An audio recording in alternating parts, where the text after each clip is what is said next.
আমি একটা কথা বলছি, গরুকে গোমাতা যাকে বলে গোমাতা, গোমাতাকে আপনারা স্বীকৃতি দিন।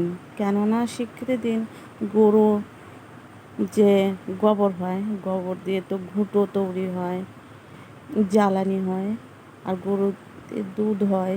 তো আপনারা এটা করে আপনারা সংশোধন করেন, মানে সব উন্নত করেন। গরুকে কেন বিক্রি করবেন? গরু সংসারে থাকা মানে লক্ষ্মী থাকা। তো কখনোই গরু বিক্রি করবেন না, এইটাই আমার অনুরোধ রইল। গরুর দুধ দেয়, গরুর দুধ দিয়ে গরু বাচ্চা বড় করেন।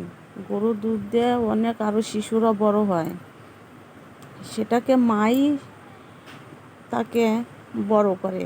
গরু একটা মা, তাহলে সব শিশুকেই বড় করে।